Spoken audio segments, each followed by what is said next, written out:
If you are struggling in the IELTS listening test, I've got a perfect solution for you. I've spent 4 weeks to find out how to teach you in a perfect way. And here's the plan. We will do full IELTS listening practice test together. After you finish the test on your own, we will go through the answer and then you can see why you make the right answer is right and learn from your any mistakes. Plus, I will explain to you how I approach each type of question and then you can copy it, do it yourself in the real test. Let's dive in. Hello everyone, Mr. Akso here. If you are thinking the IELTS listening part is very hard for you, maybe you need to improve these areas. Listening different accents, vocabulary, spelling mistakes, and inability multitasking. Because listen and understand the conversation in the meantime. And also, you have to check the keywords to find out what is the right answer. So that can be a little bit challenging. But don't worry, we will fix it today. Alright, before we start, this is how it's gonna be structure of the video. Feel free to swap between the chapters. If you are ready, just like the real IELTS listening test, you are on your own now. Good luck. Part 1. You will hear a telephone conversation between the organizer of a short story competition and someone who wishes to take the part in the competition. First, you have some time to look at question 1 to 6.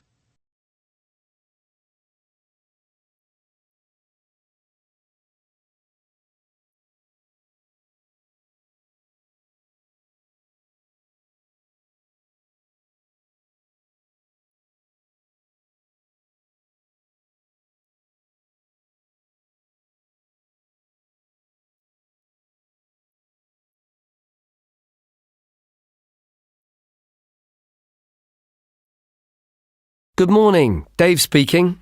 Oh, hi. I'm phoning about a short story competition. I saw an advert in a magazine and I was just calling to get some details. Yes, certainly.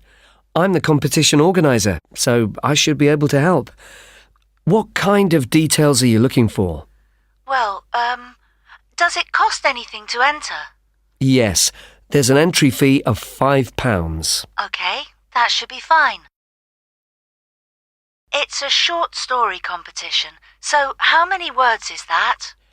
Well, we want to give people a reasonable amount of freedom, but the guidelines are around 3,000 words. Oh, that sounds quite a lot. Well, it's not as much as it used to be. We did have a limit of 5,000 words, but some people thought that was too many. So this year we've reduced it. Right. And does the story need to be about anything in particular? No, you can write about any topic you like. But the main point of the competition is that it has to have a surprise ending. Oh, I see. That sounds interesting. I don't think I've ever written a story like that before. Yes, it's something we've introduced for this year's competition. Right. I'm 18. Is there any age limit? Yes, you need to be 16 or over. So if you're 18, that's fine. Great. So you have the competition once a year, is that right? Yes, we start advertising in January, and the competition takes up a lot of the year. We give people a few months to write their story, and then it takes quite a long time to judge all the entries and to announce the winners. I see. So when is the closing date for the competition? It's already April. I hope I'm not too late. No, you've still got plenty of time. You need to submit your entry by the 1st of August. After then, it will be too late. Although you can always enter next year's competition. Okay, good. So how do I enter? Well, we have a website, and the best way to enter is to complete the entry form online. We also have more details of the competition on the site. Shall I give you the web address? Yes, please. Okay, it's www.comp4ss.com, and that's the number 4, not the word 4. Okay, thanks. I've got that. So I can complete the entry form online, but how do I send the story? Do I print it out and send it to you? Well, you may want to print the story out so you can review it, but don't post it to us. When you've finished your story, you will need to email it to us. The email address is on the website I gave you. Okay, that's fine. Before you hear the rest of the conversation, you will have some time to look at the question 7 to 10.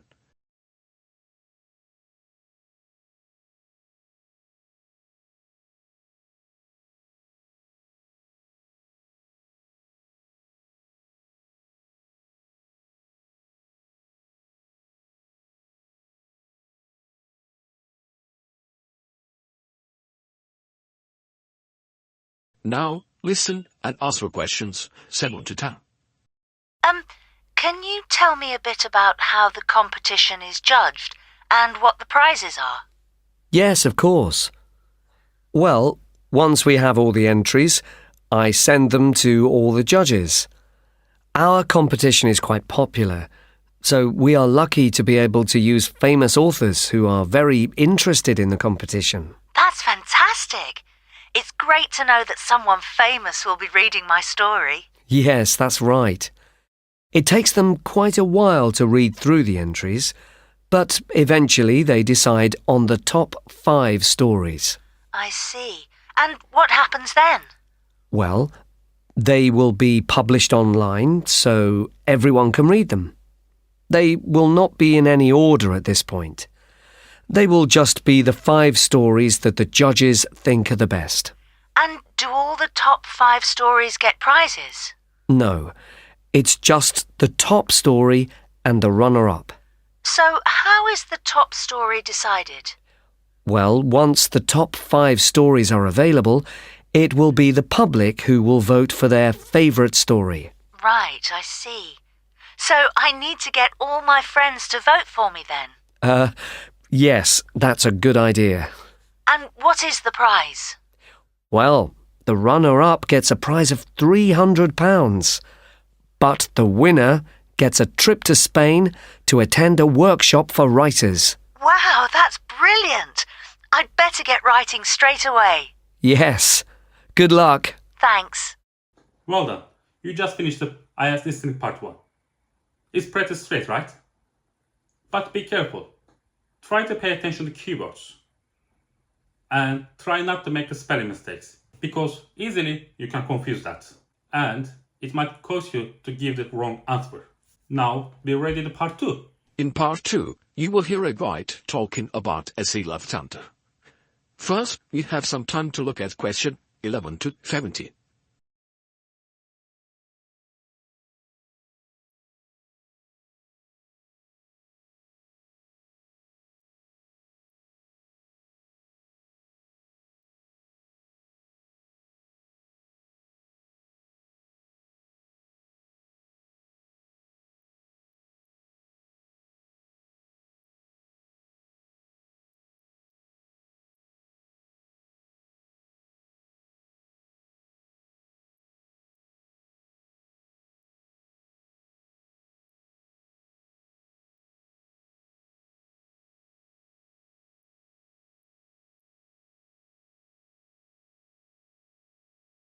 Okay, so hi everybody and welcome to the Sea Life Centre. Before you start on your tour, I'd just like to give you some information about things to look out for as you go. Well, first of all, I guess some of you may have been here before and may be surprised to see the name has changed. We're not called World of Water anymore. Since the beginning of this summer, we've been renamed, and we've also made a few other changes. However, the main attractions like the aquarium, the crocodiles, the penguins and so on are still here. But we have a new restaurant and picnic area, and the latest thing that we have, and it was only finished last week, is the splash ride. This is an exciting new area of the centre and is pretty scary, and of course you do get a bit wet, so make sure you're not wearing your best clothes. As I said, the main attractions are still here, and the most popular thing that everyone wants to see is feeding time, especially for the crocodiles and the seals. We used to have the main feeding time in the afternoon at around 3 p.m.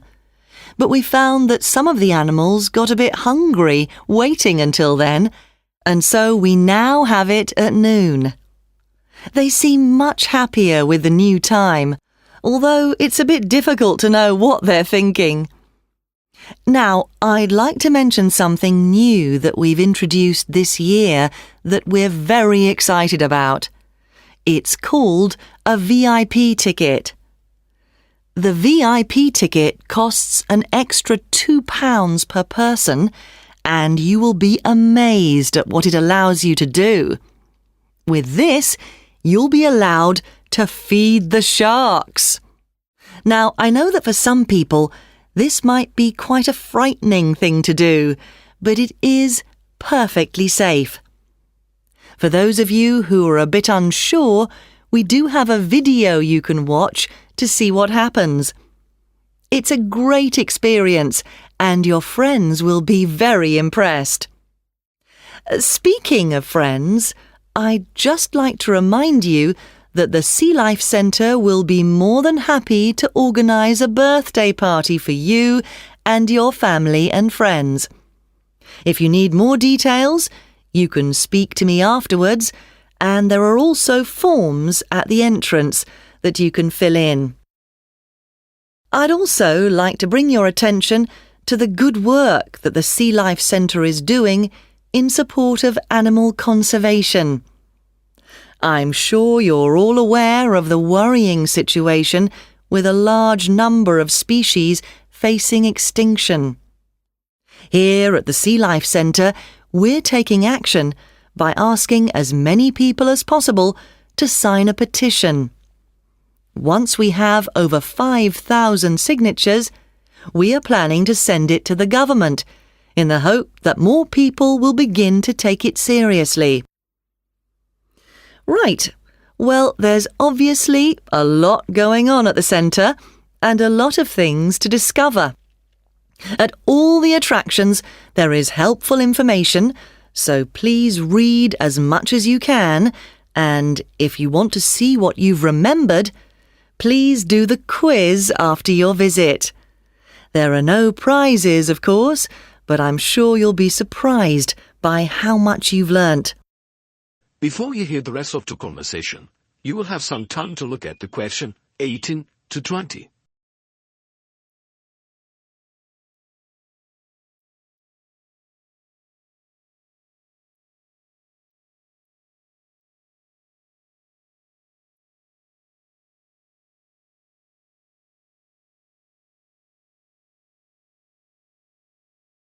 So, before I leave you all to start your tour, I've just got a few tips. There are a large number of attractions, and you may not have time to see them all. Of course, there are the old favourites like the aquarium and the crocodile cave, but if you don't have time to see everything, make sure you visit Turtle Town, which is beyond the aquarium and the seal centre. This is very special and has a large number of endangered species, and as it's at the far corner of the Sea Life Centre, it often gets overlooked. I also have to apologise for the Penguin Park. This has needed some urgent work to be done, and so will not be open for the next week. We're very sorry about this, but I'm sure you'll find the Seal Centre, which is directly opposite it, will keep you entertained just as much, if not more. We're also very busy today, as you may have noticed on your way in. Everyone starts here at the aquarium, but as it's so big, there's no waiting to get in. But today, we're expecting a lot of people to want to see the crocodile cave, as a couple of eggs have hatched out. So expect delays there and, if you like, move on to the Seal Centre first and then go back when things are quieter towards the end of the day. So, I'll leave you now, but if you have any questions, I won't be far away, and have a great time at the Sea Life Centre. Okay, that was the part 2. Well done. Quick reminder, if you haven't subscribed to my channel, now it's the time. If you want to see more tips and practice, you can simply click the subscribe button. Let's get straight into part 3. You will hear two students talking about their university studies. First, you have some time to look at question 21 to 26.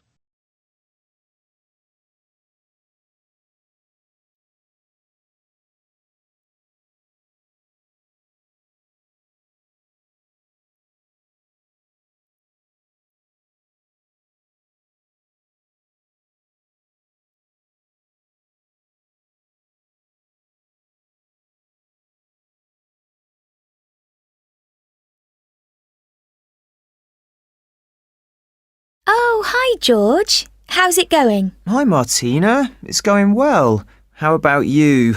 How's university life? Well, it's great. Apart from the studying, of course. Yeah, me too. What are you studying? I seem to remember that you were going to do art. That was your best subject, wasn't it? No, not really. I just liked the teacher. He was French and had an amazing accent. My favourite subject was history, but I couldn't see what career that would give me. Ah, right. So what did you choose? Well, I found it really difficult to decide. I was really good at science, but I must admit, I never really enjoyed studying it. So, in the end, I decided to opt for English, which was my second favourite subject, and I thought it would be more useful to me than studying anything else. So, that's what I'm doing. How are you finding university? Well, it's a bit of a challenge, I suppose. Are you finding it difficult? Well, some of it. I'm doing mechanical engineering, which is really interesting, but it covers quite a lot of areas, like materials science, machine design, physics, and of course mechanics. And they're all fine, but it's maths that I'm struggling with. It's a lot harder than it was at school. I can believe it. It all sounds very difficult to me. But then I never was very good at mechanical things. I suppose it must involve some practical work. Well, not at the moment. Currently, it's nearly all theory, so it's a bit heavy going. I guess you need to start with that so that you can get a grasp of the concepts and learn a few facts before you start putting it into practice. It must be a lot different to the course that I'm taking. Yes, but in a few weeks we'll be having a lot more practical experience. In fact, I've got a great assignment this term working on jet engines, which means I'll be going on a few field trips to a nearby airport. Oh, that's great. It sounds like you're going to be very busy. Yes, I'm not sure how I'm going to cope with the work. We have a lot of lectures, and that's fine. The lecturers are very knowledgeable, and I learn a lot from them. But we also have a lot of seminars, and I find with so many people expressing their views, it can get quite frustrating. It would be better if we didn't have so many of those. Yes, it's the same for me. Now, listen and answer question 27 and 30.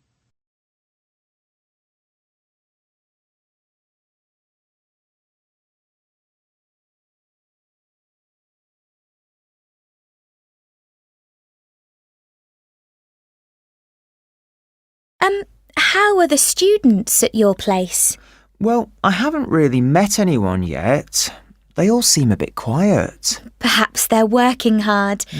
They don't appear to be very studious here, but they are very friendly. I must say, I've been doing a lot of sitting around and chatting over the last week or so. Well, that's good. The only person I've spoken to really is my tutor. He's very approachable and seems to understand how difficult it can be starting university. It's good to have someone you can talk to. And he may help you meet other students. Actually, that doesn't bother me. I'm bound to get to know some people sooner or later. It's more a question of finding out what I need to do, where to go, and so on. I hope he can help me with that. Oh, I would have thought so. Well, we certainly have a lot of work ahead of us. It seems like a long time, doesn't it? Studying for 3 years. Yes, it does. But I'm sure it'll go quickly. You know, I'm really dreading the first assessment. Yes. For the course I'm doing, we have to hand our first one in at the end of next month. Really? So, have you got the topic yet? No, but we'll get it soon. I'm not sure how much we have to write yet. Not too much, I hope. I know what you mean. And it's hard to study, especially where I am now. Oh, where are you living? I'm living in a hall of residence.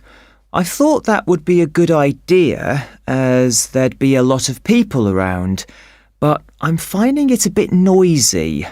I can see that I'm going to have problems when I really need to get down to some work. So, I guess you need to be somewhere on your own then? Yes. Well, I do like to have some people around me, so I'd prefer to live with a family somewhere, in a house not too far from the university. Well, good luck with that. Yes, thanks. And good luck to you as well. Oh, I have to dash now. I've another lecture in 10 minutes. Bye for now. Bye. That is end of the section 3. How are you doing, guys? Let me know in the comments. Was it hard or you find it easy? Before we review the answer, let's go quickly the last part, listening part 4. You will hear someone talking about creating a presentation. First, we have some time to look at question 31 to 40.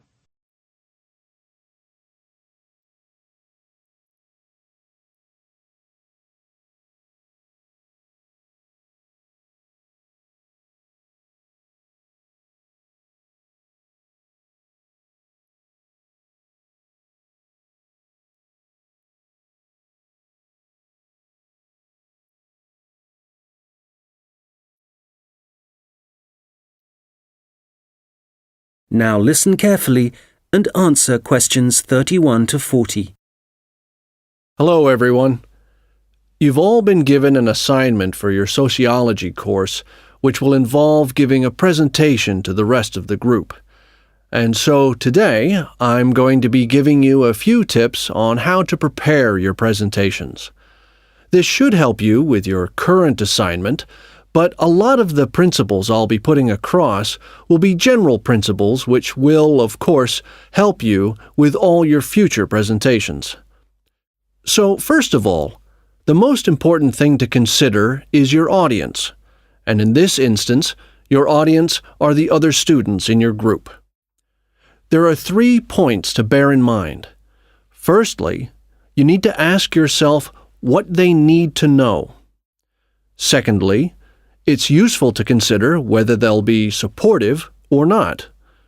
And thirdly, will it be a small group, say 3 or 4, a moderate gathering of 20 or so people, as for your current assignment, or will there be hundreds of people?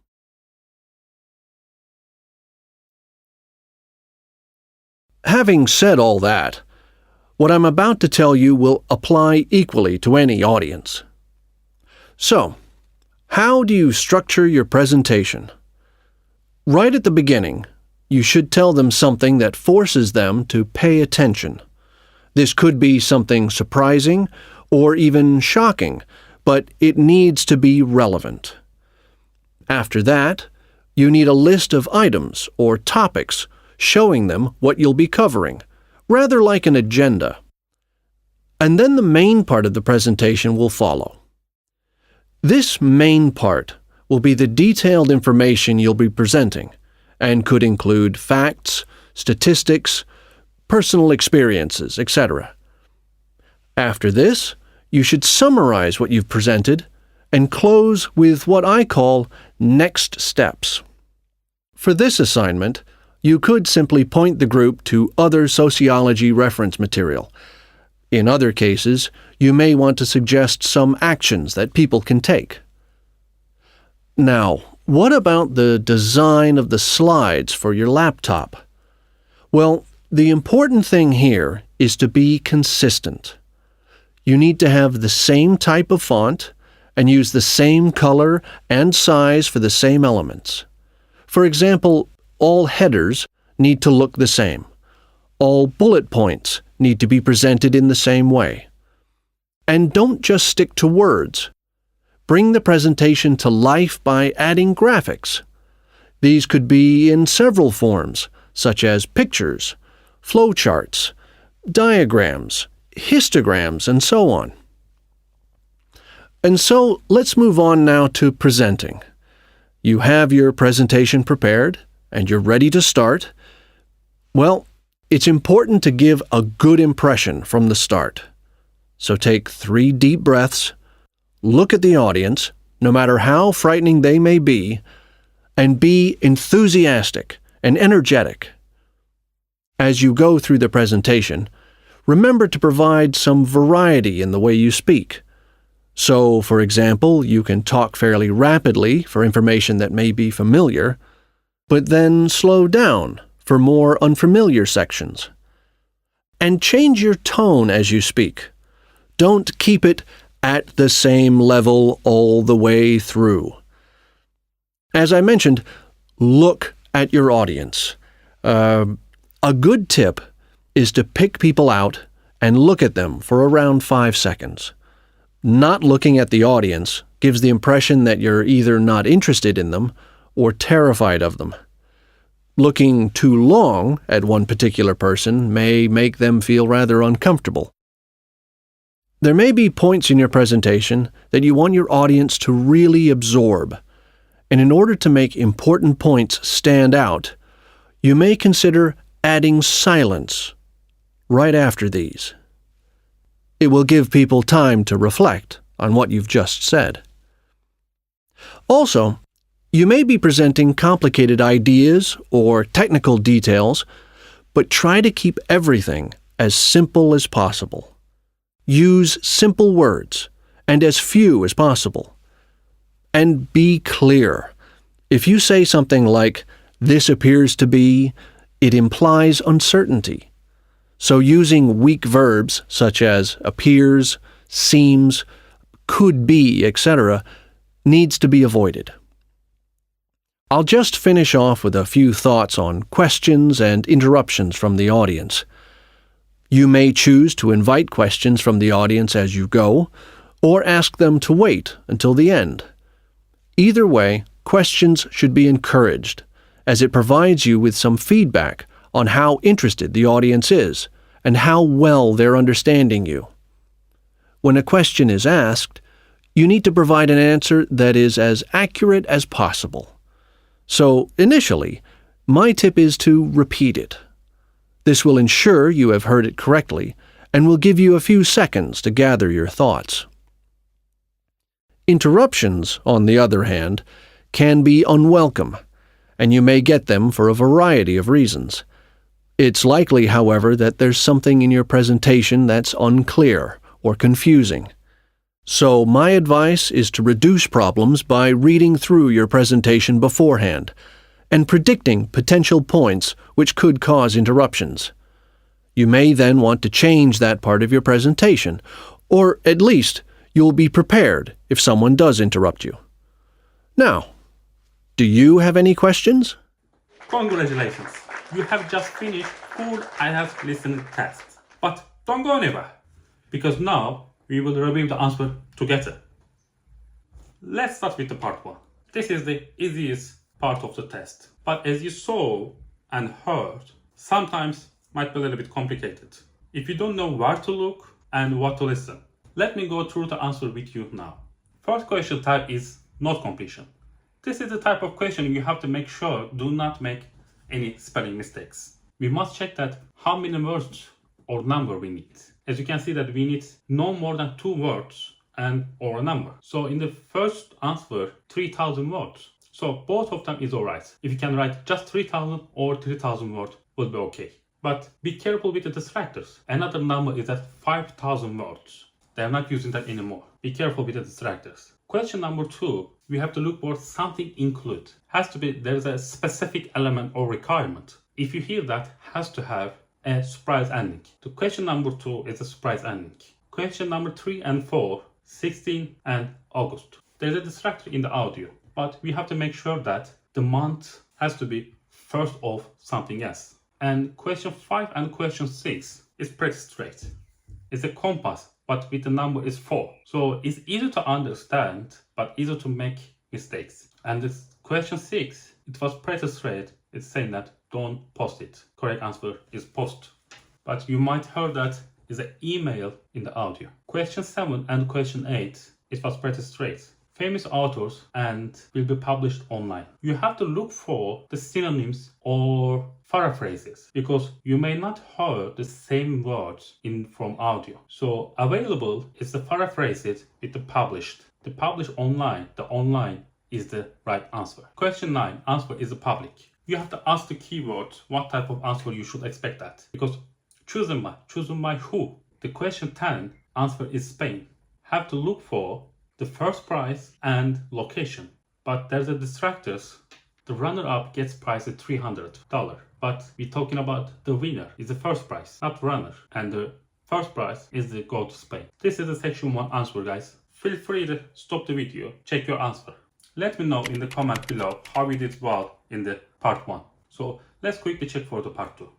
Part 2 was talking about the Sea Life Center information. So this is the short answer question types. And this type of question that we have to focus on specific details mentioned in the audio. And we have to write down the answer that directly from what we heard. And also you have to listen for the synonyms and paraphrasing of the keywords. So question 11. We need a name to previously call the Sea Life Center. And we need a noun in that question. The answer is that is a word of water. Question 12 is the same, but this time we have to look for the newest attraction. Again, we need a name and noun.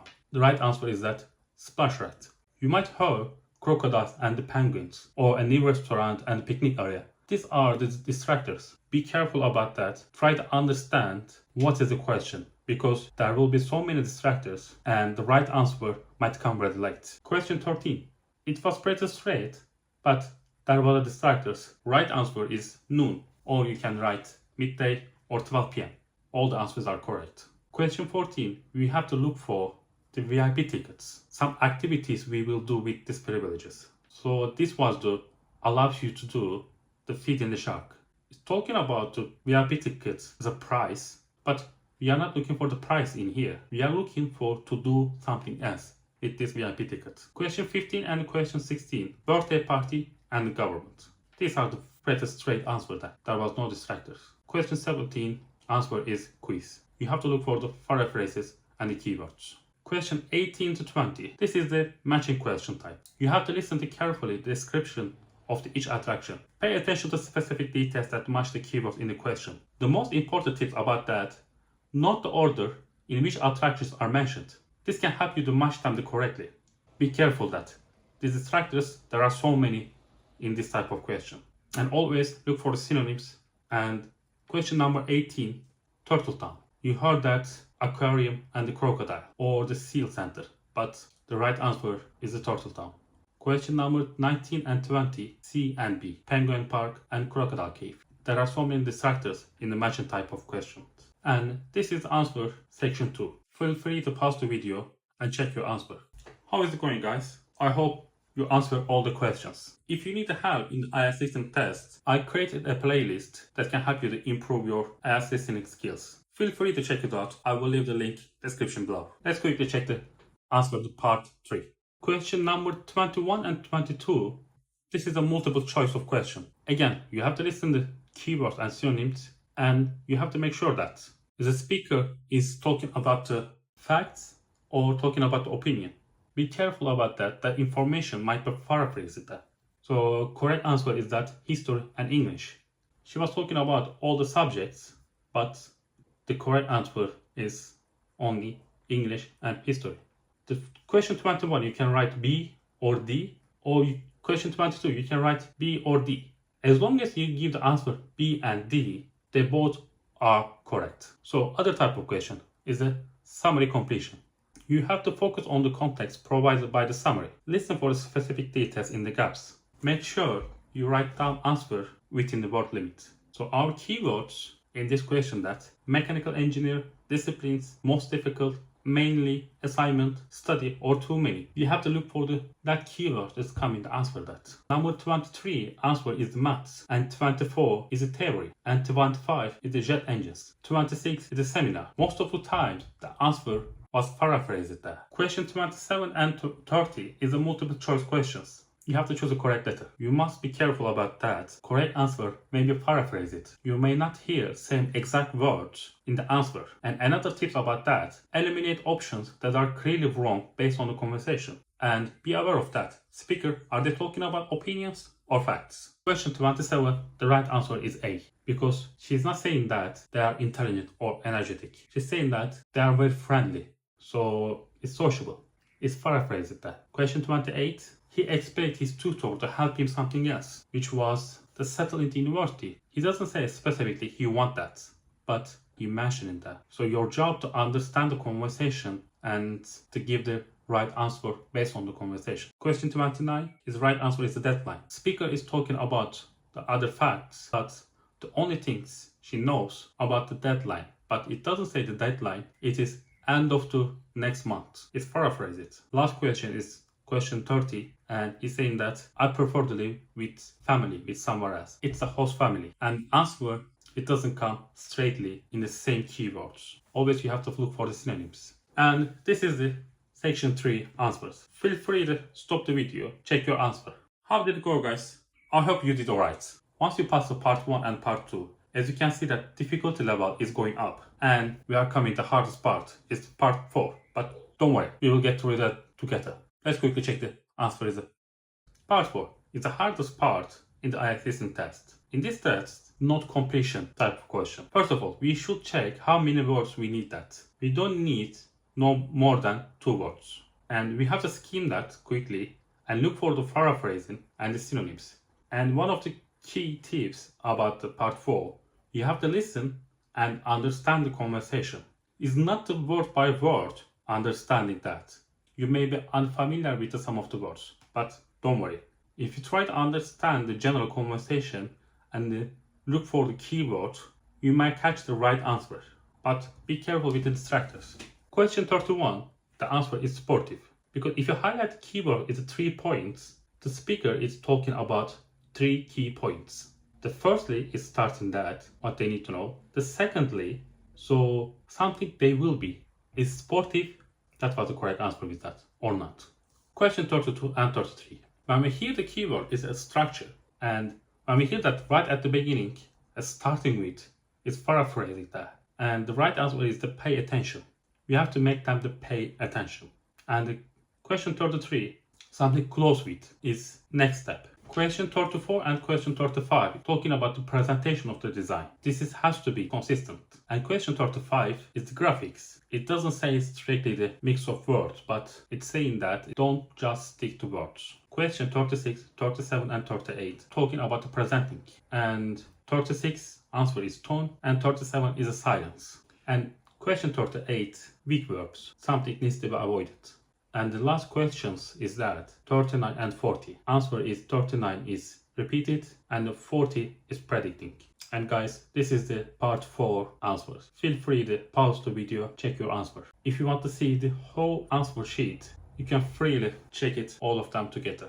Well done. You have just finished full IELTS listening test. Isn't that very useful with someone else going through the answer with you and show you where the mistakes were? Feel free to go back the video anywhere you feel difficult. Before you go, let's check your band score. You can simply check your band score, depends on how many answers you give correctly. If you give 30 correct answers out of 40, your score is 6. If it's 35, it's 7. Let me know in the comment below what's your band score. Hopefully you find that helpful. If you like the video, please like and share with your friends who needs help with IELTS listening parts. Thank you so much for watching that. I hope you enjoyed that. See you in the next video.